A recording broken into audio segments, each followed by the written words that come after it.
오늘의 10분 말씀. 갈라디아서 1장 1절부터 10절입니다. 4절 한 절 읽겠습니다. 그리스도께서 하나님 곧 우리 아버지의 뜻을 따라 이 악한 세대에서 우리를 건지시려고 우리 죄를 대속하기 위하여 자기 몸을 주셨으니, 갈라디아서는 갈라디아 지역에 있는 가정교회들에게 사도 바울이 쓴 편지입니다. 사도 바울과 바나바가 1차 전도 여행 때 갈라디아 지역에 방문하여 제자들을 세우고 가정교회들을 만들고 죽을 고비를 몇 차례 넘기며 복음을 치열하게 전했던 곳이었습니다. 특별히 사도행전 13장과 14장을 보시면 사도 바울은 복음을 전하다가 복음을 반대하는 유대인들에게 돌로 맞게 되고, 기절한 바울은 그들이 보기에 죽은 줄 알고 그의 몸을 시내 밖으로 버리기도 했습니다. 하지만 사도 바울은 정신을 차리고 다시 복음을 전하러 매맞았던 그 마을의 위협을 무릅쓰고 다시 들어가 복음으로 세웠던 제자들을 다시 한번 만나 굳건하게 복음을 세우고 그들을 파송보내었던 안디옥 교회로 복귀하게 됩니다. 사도행전 14장 19절과 20절입니다. 유대인들이 안디옥과 이고니온에서 와서 무리를 충동하니 그들이 돌로 바울을 쳐서 죽은 줄로 알고 시외로 끌어내치니라. 제자들이 둘러섰을 때에 바울이 일어나 그 성에 들어갔다가 이튿날 바나바와 함께 더베로 가서라고 말씀을 전하고 있습니다. 사도 바울의 1차 복음 전도 여행은 참으로 치열했습니다. 지금 우리들이 생각하는 단기 선교와는 비교도 할 수 없는 것이었습니다. 그런데 그 지역에 유대인들이 잘못된 복음을 전함으로 바울과 바나바가 목숨을 걸고 전했던 복음이 변질되어져 가는 소식을 듣자 바울은 화를 억누르고 오늘의 편지 갈라디아서를 긴급하게 쓰고 있음을 오늘 본문을 통해 확인하실 수 있습니다. 갈라디아 서신을 보시게 되면 사도 바울의 분노를 느낄 수 있는 구절이 여기저기서 등장하게 됩니다. 특별히 오늘 본문에서만 보자면 1절에 그의 인사를 봐도 알 수 있습니다. 보통 고대시대 때 편지의 작성의 시작은 작성자의 이름 그리고 그 작성자의 자격이 나옵니다. 하지만 1절에 보시면 그 시작이 사람들에게서 난 것도 아니요 사람으로 말미암은 것도 아니요 오직 예수 그리스도와 그를 죽은 자 가운데서 살리신 하나님 아버지로 말미암아 사도된 바울은 이라고 시작을 하고 있습니다. 사도 바울이 편지의 시작을 바로 본론으로 들어가고 있음을 볼 수 있습니다. 그리고 8절에 보시면 그 잘못된 복음을 전하는 유대인들에게는 저주가 있을 것을 강하게 경고하고 있기도 합니다. 무엇이 이렇게 사도 바울을 분노하게 했을까요? 그것은 바로 예수님의 가르침의 핵심인 복음이 변질되어 가기 때문입니다. 복음의 핵심은 예수님으로 말미암아 예수님으로만 인간의 죄가 해결될 수 있다라는 것입니다. 하지만 유대인들은 그 복음에 한 가지를 더 추가하게 됩니다. 그것은 예수님으로만은 부족하고 우리의 행동이 반드시 들어가야 하는데, 대표적인 것은 구약시대 때 이스라엘 백성들에게 있어서 반드시 행해졌던 남자의 생식기 끝부분을 자르는 할례였습니다. 할례를 하지 않고서는 유대인이 될 수 없고 유대인이 되지 않으면 구원이 없음을 강조했습니다. 그리고 할례뿐만 아니라 부정한 음식, 돼지고기를 먹어서는 안 되고 그리고 안식일을 반드시 지켜야 함 또한 강조했습니다. 하지만 그것들은 잘못된 복음의 가르침입니다.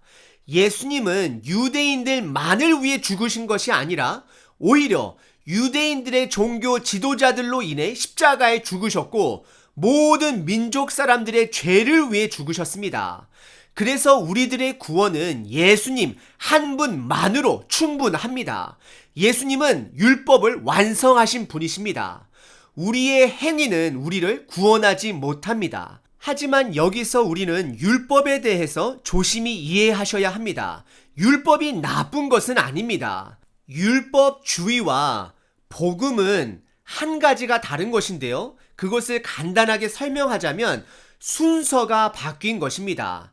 율법주의자들은 율법을 지켜야지만이 구원을 얻지만 그들에게는 행동이나 의식만 있을 뿐 하나님을 사랑하는 마음은 빠져 있던 것이었습니다. 하지만 예수님이 가르치신 복음은 우리의 죄를 깨닫게 해 주시고 율법으로는 해결할 수 없음을 가르쳐 주십니다. 예수님을 주인으로 믿고 따르기로 결단하는 자들에게 구원이 주어지는 것입니다. 그것이 바로 복음입니다.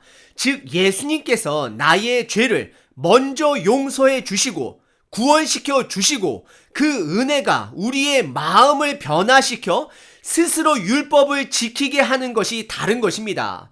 이것은 예수님의 복음의 능력으로 우리의 마음의 변화를 경험하신 분들만이 이해할 수 있는 것입니다.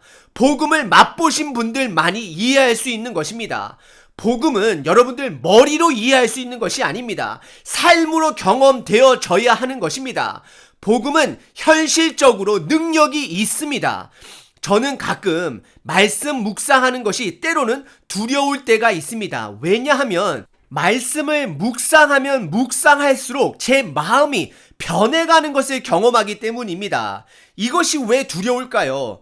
기쁘면서도 세상의 욕심에 살짝 마음에 빼앗겨 저의 변해가는 이런 모습을 제가 두려워할 때가 있다라는 것입니다. 제가 여러분들에게 드리고 싶은 말씀은 이것을 경험해야 합니다. 복음은 살아있는 것이고 능력이 있습니다. 오늘 갈라디아서를 통해 왜 사도 바울이 그렇게 화나 있는지를 그의 심정을 이해하시는 저와 여러분 되시길 바랍니다. 오늘 본문은 크게 두 부분으로 나눌 수 있습니다. 첫 번째는 복음을 강조합니다. 그리고 두 번째는 거짓된 복음에서 돌아와야 함을 경고하고 있습니다. 첫 번째 부분은 1절서부터 5절까지 사도 바울은 복음을 시작 처음부터 강조하고 있습니다. 왜냐하면 이것이 너무 중요하기 때문입니다. 1절과 2절에서는 바울이 그의 삶 속에서 실제적으로 경험한 복음을 말하고 있습니다. 1절에 본인을 소개할 때 그는 사람들에게서 난 것도 아니요 그리고 사람으로 말미암아 낳은 것도 아니다라고 강조하고 있습니다. 이것은 그의 지금 직분을 말하고 있는 것인데요. 이것은 본인이 예수님을 믿는 자들을 잡으러 다니던 시절 예수님께서 직접 다메섹으로 가던 그 앞에 나타나 본인의 눈을 멀게 하시고 3일 동안 그를 충격에 빠뜨리시고 예수님을 구주로 인정하던 사건을 말하고 있는 것입니다. 사도 바울은 사람들로부터 복음을 받아들인 자가 아닙니다. 예수님께서 복음을 위해 쓰시고자 작정하시고 선택된 사람입니다. 특별한 사람입니다. 그래서 사람을 통해 복음을 들은 것이 아니라 오직 예수님과 죽은 예수님을 살리신 하나님 아버지로부터 선택을 받은 즉 사도가 된 바울이라고 본인을 강하게 소개하고 있습니다. 그리고 이 편지는 본인 혼자 쓰는 것이 아닌 믿음의 공동체와 함께 갈라디아 지역에 있는 가정교회들에게 쓰고 있음을 강조하고 있습니다. 2절입니다. 함께 있는 모든 형제와 더불어 갈라디아 여러 교회들에게 라고 인사하고 있는 것입니다. 그리고 3절서부터는 사도 바울이 다시 정신을 차리고 고대시대 편지의 양식인 인사로 시작을 합니다. 그들에게 하나님 아버지와 예수님으로부터 은혜와 평강이 있기를 간구합니다. 그리고 4절에서는 뼈 있는 말을 전하고 있습니다. 4절입니다. 그리스도께서 하나님 곧 우리 아버지의 뜻을 따라 이 악한 세대에서 우리를 건지시려고 우리 죄를 대속하기 위하여 자기 몸을 주셨으니 라고 말씀하고 있습니다. 여기에는 복음의 4가지 요점을 말하고 있습니다. 첫 번째는 십자가에 달리신 예수님의 의지를 보여주고 있습니다. 즉 예수님께서 스스로 우리를 위해 십자가 위에서 죽으셨음을 말하고 있습니다. 4절 끝부분에 보시면 스스로 자기 몸을 우리에게 주셨다라고 말하고 있습니다. 십자가의 죽음은 예수님의 의지셨습니다. 그리고 두 번째는 십자가의 목적을 말하고 있습니다. 그것은 우리의 죄를 용서해 주시기 위해, 해결해 주시기 위해 죽으셨다라고 그 목적을 말씀하십니다. 그래서 4절 끝부분에 우리의 죄를 대신 위에 죽으셨다라고 말씀하고 있는 것입니다. 그리고 세 번째는 십자가의 능력을 말씀합니다. 이것은 이 악한 시대에서 우리를 건져내기 위함이다라고 4절 중반에 동일하게 말하고 있습니다. 이 악한 시대에서 우리를 건지시려 한다라고 말씀하고 있습니다. 그리고 마지막 네 번째는 십자가의 뿌리를 말씀하고 있습니다. 그것은 4절에 우리 아버지의 뜻을 따라라고 말을 하고 있습니다.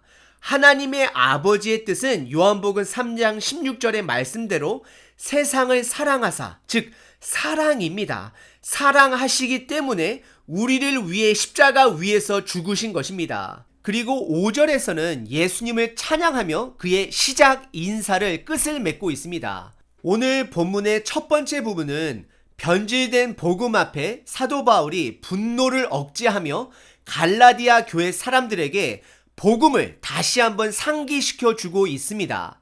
4절에서 말한 네 가지 복음의 요점을 다시 한번 정리하자면 첫 번째, 십자가에 달리신 예수님의 의지. 두 번째, 십자가의 목적. 세 번째, 십자가의 능력. 마지막 네 번째는 십자가의 뿌리를 보여주고 있습니다. 그 뿌리는 사랑입니다. 오늘 본문의 두 번째 부분은 6절서부터 10절까지 거짓된 복음에서 돌아와야 함을 경고하고 있습니다.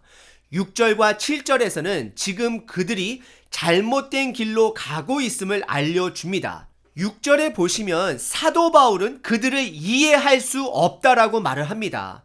사도 바울이 전한 복음에서 떠난 그들을 받아들이기 어렵다라고 고백합니다. 그리고 7절에 다른 복음은 절대 존재하지 않는다라고 말하며 그들이 들은 변질된 복음은 그들의 마음을 복잡하게 하여 온전한 복음을 흐리게 하고 있다라고 경고하고 있습니다. 그리고 이어서 8절과 9절에서는 그러나로 시작을 하며 사도 바울이 전한 복음 이외에 다른 복음을 전하는 자는 저주가 있을 것을 두 번씩이나 강하게 경고하고 있습니다. 8절과 9절입니다. 그러나 우리나 혹은 하늘로부터 온 천사라도 우리가 너희에게 전한 복음 외에 다른 복음을 전하면 저주를 받을지어다. 9절 우리가 전에 말하였거니와 내가 지금 다시 말하노니 만일 누구든지 너희가 받은 것 외에 다른 복음을 전하면 저주를 받을지어다라고 강하게 경고하고 있습니다. 그리고 10절에 본인이 이렇게 강경하게 말하는 것은 본인이 사람의 기쁨을 구하지 않고, 즉 사람들의 눈치를 보지 않고 하나님을 경외하기 때문에 본인이 전한 복음만이 온전한 복음이라 선포하는 것입니다. 특별히 10절은 저를 포함한 사역자들이 다시 듣고 다시 묵상하며 새겨들어야 할 하나님의 말씀입니다. 10절입니다. 이제 내가 사람들에게 좋게 하랴, 하나님께 좋게 하랴, 사람들에게 기쁨을 구하랴, 내가 지금까지 사람들의 기쁨을 구하였다면 그리스도의 종이 아니니다 라고 말하고 있습니다. 10절에 보여준 사도 바울의 태도는 당당하다라고 말할 수도 있지만 이것은 거룩한 겸손의 표현인 것입니다. 겸손하다라는 것은 항상 낮은 자세를 취하는 것이 아닌 올바른 것을 당당하게 눈치 보지 않고 말할 수 있는 것이 진정한 겸손인 것입니다. 틀린 것을 틀렸다라고 말할 수 있어야 합니다. 저를 포함한 목회자분들은 우선 본인의 삶을 먼저 돌아보시고 이제는 더 이상 입으로만 복음을 전하는 자들이 아닌 삶으로 복음을 살아내셔야 합니다.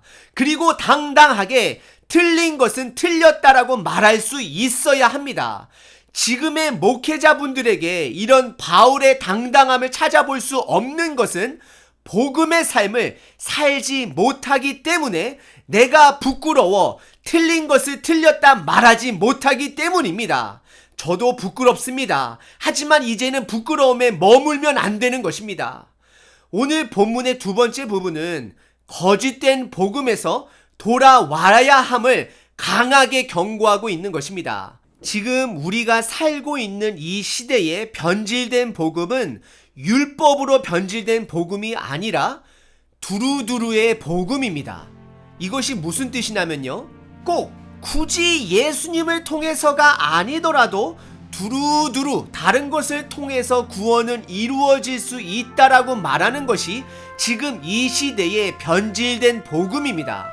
우리들이 불편하게 생각하는 길거리 전도자들이 말하는 예수 천당, 불신 지옥, 바로 그것이 복음의 핵심입니다. 너무나도 원색적이어서 믿음의 사람들도 그 복음의 문구를 들으면 불편합니다. 저도 솔직히 한국을 방문했을 때 들으면 불편한 마음이 솔직한 감정입니다. 때로는 저 혼자 마음속으로 왜 저렇게 복음을 전할까? 그들의 방법이 잘못되었다라고 마음속으로 지적하기도 합니다. 하지만 전 자신이 없습니다. 하나님도 예수천당 불신지옥을 외치는 자들을 향해 불편하게 바라보실까요? 오늘 제가 말하려고 하는 것은 복음을 전하는 방법을 말하는 것이 아닙니다. 우리의 마음 상태를 말하고 있는 것입니다. 내가 비록 입으로는 예수천당 불신지옥을 못 외치더라도 정말로 내 삶이 예수천당 불신지옥의 삶을 살고 있는지를 먼저 스스로 돌아보셔야 합니다. 사도 바울의 삶은 예수천당 불신지옥의 삶을 살고 그것을 삶으로 외친 자였습니다. 이제는 우리 믿는 자들이 온전한 복음으로 다시 일어서야 할 때입니다. 혹시 우리 공동체 안에 들어온 변질된 복음은 없는지 철저히 점검해 보셔야 합니다. 시작은 내가 목회자이든 평신도이든 그것이 중요한 것이 아니라 나 스스로에게 있습니다. 지금 남 탓할 때가 아닙니다. 내가 복음의 삶을 먼저 살아내야 합니다. 오늘 하루 다시 한번 내가 믿고 있는 복음이 온전한 복음인지를 진지하게 돌아보시는 시간 되시길 바랍니다. 복음은 자유를 줍니다. 하지만 책임이 따릅니다.